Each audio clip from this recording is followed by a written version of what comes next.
les hommes, dans leur processus d'apprendre à aller vers les femmes, d'apprendre à faire des rencontres, en fait, ils sont assez simples en réalité.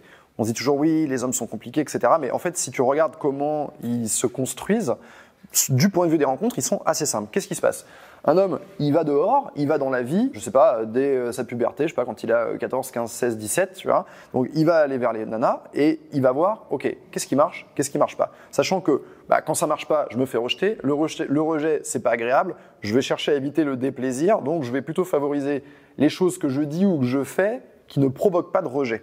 Donc, en fait, un homme, progressivement, de ses 15 ans, on va dire, jusqu'à l'âge qu'il a actuellement, il se construit, il se forge un petit peu son expérience de qu'est-ce qui marche pour moi, qu'est-ce qui marche pas pour moi.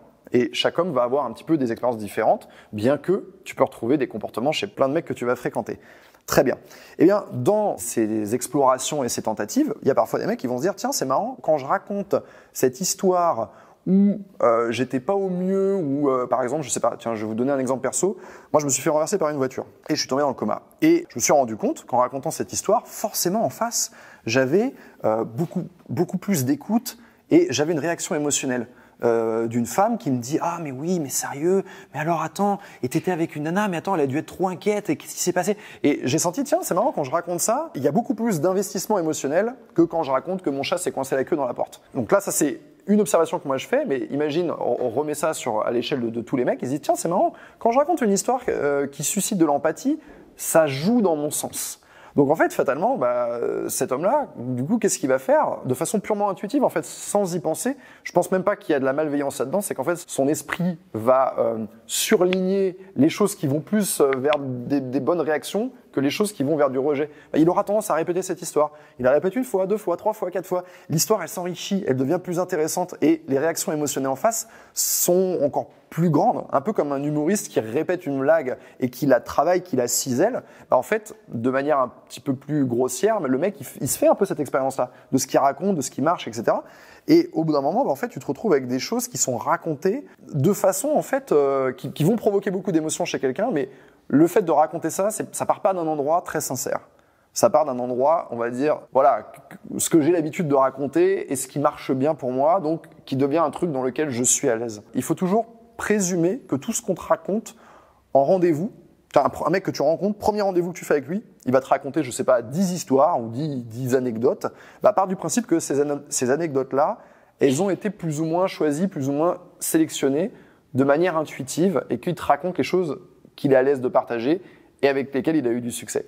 C'est pour les morceaux, le best-of de tout ce qu'il a pu raconter en date ces 30 dernières années, quoi.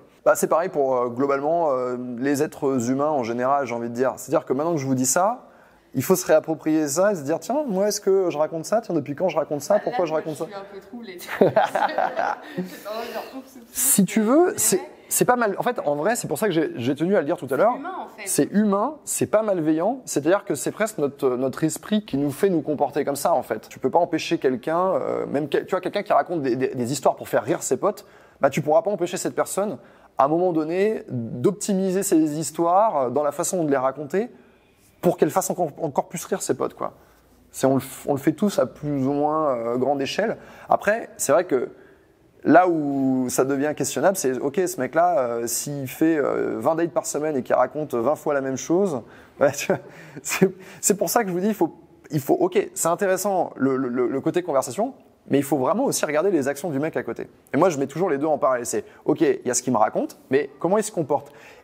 Et moi, une de mes façons de travailler, c'est de mettre les deux comme un calque par-dessus et de dire je veux des actions qui coïncident avec ce que le mec raconte. Si je vois que le mec blablabla, il raconte plein de trucs, ça provoque plein d'émotions, mais que derrière, les actions, elles matchent pas avec l'investissement qu'il montre à l'oral, pour moi, il y a un problème. Tu vois, au même titre que si t'as un mec qui t'envoie plein de messages, qui répond à tous tes messages, qui est hyper présent par message, mais que derrière, c'est compliqué de voir ce mec, que les rendez-vous, ils sautent assez facilement le jour même pour être décalés, etc., ou on fait pas ce qu'on avait prévu, on fait autre chose. Ah non, finalement, j'ai un truc, machin, mes enfants, je sais pas quoi, mais donc je peux pas venir dîner avec toi au restaurant, mais par contre, je peux te retrouver après, je serai libre, non, tu vois. Et je dis, tiens, c'est marrant ça. On a un mec qui est hyper présent par message, qui est irréprochable, limite il fait mieux que tout le monde, mais de l'autre côté, moi je regarde ses actions. Et si ses actions, il fait des trucs qui puent la merde, je vais surtout regarder ses actions.